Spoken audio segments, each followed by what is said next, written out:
আসসালামু আলাইকুম ওয়া রাহমাতুল্লাহি ওয়া বারাকাতুহু।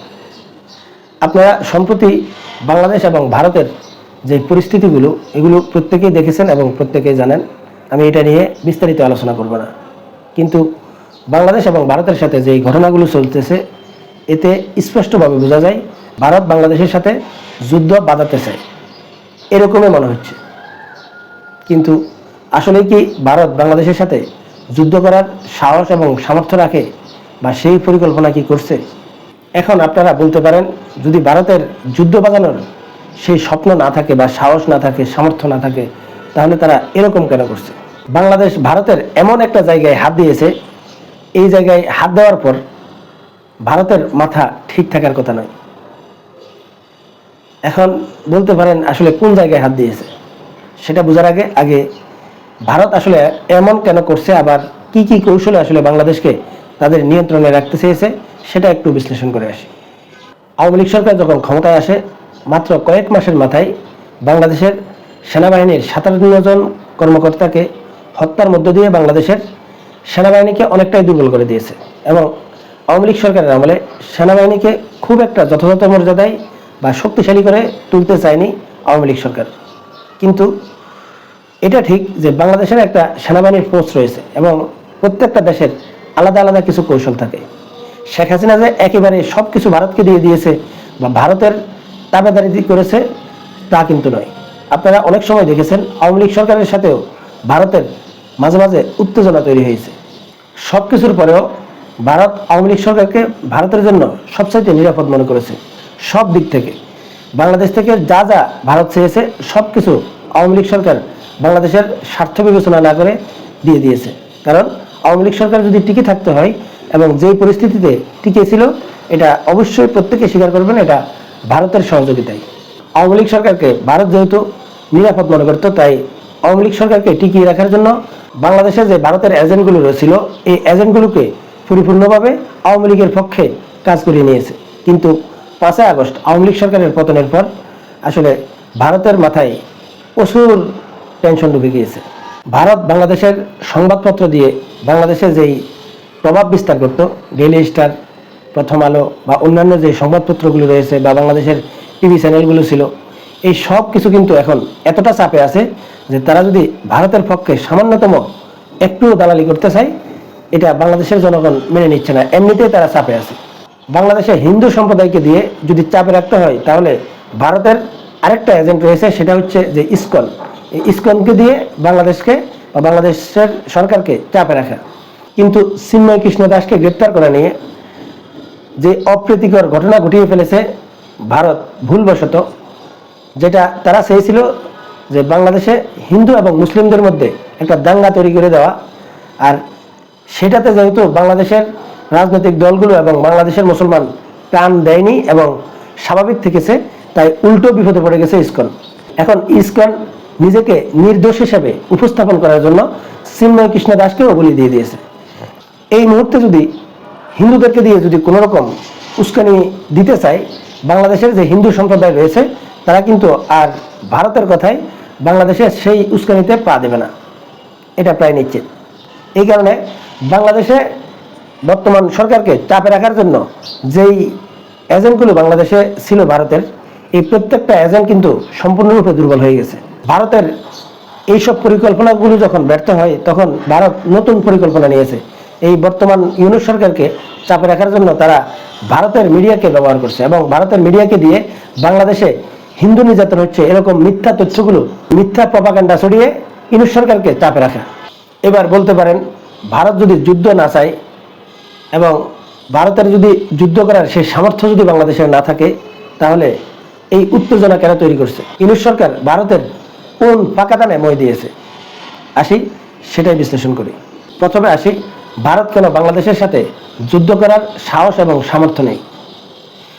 ভারত নিশ্চিতভাবে অনেক বড় রাষ্ট্র এবং তাদের সামরিক সক্ষমতা বাংলাদেশের তুলনায় অনেক অনেক বেশি, কিন্তু তাদের এই সামরিক সক্ষমতার 70% ব্যবহার করতে হয় চীন এবং পাকিস্তানের জন্য, বাকি থাকে 30%। ভারতের যেই রাজ্যগুলো রয়েছে, এই রাজ্যগুলোর ভিতরে অভ্যন্তরীণ কোন্দলের কারণে এমনিতেই তারা তাদের নিরাপত্তা দিতে হিমশিম খাচ্ছে এবং বিভিন্ন রাজ্যগুলো আসলে যেই সংগঠনগুলো ওই রাজ্যগুলোকে স্বাধীন চায় তাদেরকে নিয়ন্ত্রণ করতেও ভারতের একটা শক্তির প্রয়োজন থাকে, বা তাদের সামরিক শক্তিটা সেখানেও খরচ করতে হয়। এর বাইরে বাংলাদেশেও যদি তাদের সামরিক শক্তি খরচ করতে চায়, তাহলে ভারতের সেই সক্ষমতা নেই যে সবগুলোকে মিলিয়ে বাংলাদেশের সাথে তারা যুদ্ধ করবে। কারণ একটা দেশের সাথে যুদ্ধ করতে হলে ওই দেশের চাইতে কমপক্ষে 4 থেকে 5 গুণ শক্তি নিয়ে আক্রমণ করতে হয়। অতএব ভারতের সেই সামরিক সক্ষমতা এই কারণে নেই। এছাড়াও হয়তো আপনারা দেখবেন যে বাংলাদেশের সেনাবাহিনী কম, ভারতের সেনাবাহিনী বেশি। এবং বাংলাদেশের যদি সেনাবাহিনী কমও থাকে, যদি ভারত বাংলাদেশের যুদ্ধ শুরু হয়ে যায়, আপনি নিশ্চিত থাকতে পারেন বাংলাদেশের যে সেনাবাহিনী রয়েছে এই সেনাবাহিনীরা মরলে শহীদ এটা নিয়ে কিন্তু যুদ্ধ করবে। কিন্তু ভারতের যে সেনাবাহিনী রয়েছে এই সেনাবাহিনীর মধ্যে বেশিরভাগ সেনাবাহিনী কিন্তু তাদের জীবন বাঁচাতে মরিয়া হয়ে যাবে। এটা অবশ্যই আপনাদেরকে মানতে হবে। যদি প্রমাণ চান তাহলে ইসরায়েল ফিলিস্তিনের যুদ্ধের দিকে একটু তাকান। এছাড়াও বাংলাদেশের যে ধর্মীয় সংগঠনগুলো রয়েছে, বিশেষ করে যে মাদ্রাসা শিক্ষিত যে আলেমগুলো রয়েছে এবং ইসলামিক যে দলগুলোর নেতাকর্মীরা রয়েছে, এই প্রত্যেকটা লোক এবং বাংলাদেশের যে সাধারণ ছাত্র সমাজ রয়েছে, এই প্রত্যেকটা ইয়াং জেনারেশন যদি ভারতের সাথে যুদ্ধ বাজে, তাহলে তারা প্রত্যেকেই নিজেদেরকে সেনাবাহিনী হিসেবে প্রস্তুত করতে নিজেরাই উদ্যোগী হয়ে তারা প্রশিক্ষণ নিতে চাইবে। এবং এই ভারতের সাথে যুদ্ধ বেজে গেলে এরা প্রত্যেকেই রুখে দাঁড়াবে। এটা একেবারে 100% সত্য। এটা আপনাদের প্রত্যেককে মানতে হবে। আর সেই সময় আওয়ামী লীগের যারা নেতাকর্মী রয়েছে, বিএনপির যারা নেতাকর্মী রয়েছে, যদিও দেখেন আওয়ামী লীগ এখন ভারতের পক্ষে ছাপাই গাইছে, কিন্তু যদি সার্বভৌমত্বের প্রশ্ন আসে আওয়ামী লীগের বেশিরভাগ লোক কিন্তু বাংলাদেশের পক্ষে দাঁড়িয়ে যাবে। কারণ তারাও কিন্তু অবশ্যই দেশপ্রেমিক। কারণ হচ্ছে যদি ভাই ভাই দ্বন্দ্ব হয় এটা তখন দ্বন্দ্বের রূপ নেবে, কিন্তু বাবার সাথে যদি কারোর সাথে দ্বন্দ্ব তৈরি হয় তখন ভাই ভাইয়ের দ্বন্দ্ব ভুলে গিয়ে তারা প্রত্যেকেই তার বাবার পক্ষে দাঁড়িয়ে যায়। অতএব দেশের স্বার্থ যখন আসবে তখন বাংলাদেশের প্রত্যেকটা দল আসলে এক মেরুতে চলে আসবে। অতএব চীন এবং পাকিস্তানের যেই হুমকি, এই হুমকির নিরাপত্তা দিয়ে তারপর আবার বাংলাদেশের সাথে যুদ্ধ বাজিয়ে দেওয়ার এই সাহস ভারত কখনোই করবে না। এবার আসি, ডক্টর ইউনূস সরকার এই ভারতের কোন পাকাদানে মই দিয়েছে। বাংলাদেশের লালমনিরহাটে তৈরি হচ্ছে এশিয়ার দ্বিতীয় বৃহত্তম বিমান ঘাঁটি। চীনের প্রযুক্তিগত সহযোগিতায় ভারতের চিকেন স্ন্যাকের কাছে বাংলাদেশ বিমান বাহিনী এশিয়ার দ্বিতীয় বৃহত্তম বিমান ঘাঁটি নির্মাণ করছে। চীনের নেক থেকে এই বিমান ঘাঁটি মাত্র 12 কিলোমিটার। এই বিমান ঘাঁটিটা ব্রিটিশদের তৈরি এবং দ্বিতীয় বিশ্বযুদ্ধে এই বিমান ঘাঁটিকে কিন্তু ব্যবহার করা হয়েছিল।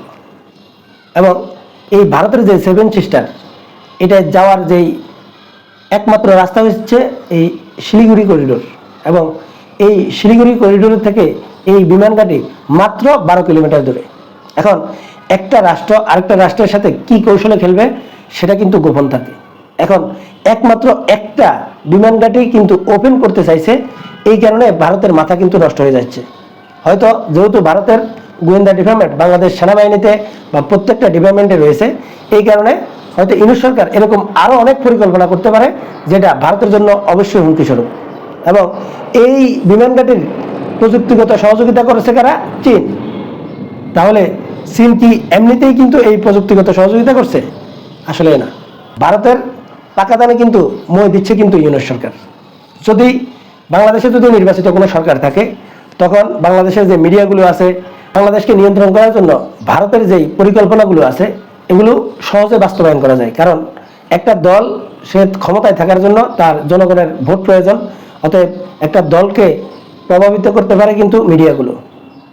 কিন্তু ইউনূস সরকারের বিরুদ্ধে যদি মিডিয়াগুলো লেগেও যায়, এতে ইউনূস সরকারের খুব বেশি কিছু যায় আসে না, কিন্তু সে তার টার্গেটে পৌঁছে যেতে পারবে। কারণ তার আগামী নির্বাচনে ভোটে জেতার স্বপ্নও নেই, বা সেই বাস্তবতাও নেই, বা সেই চিন্তাও নেই।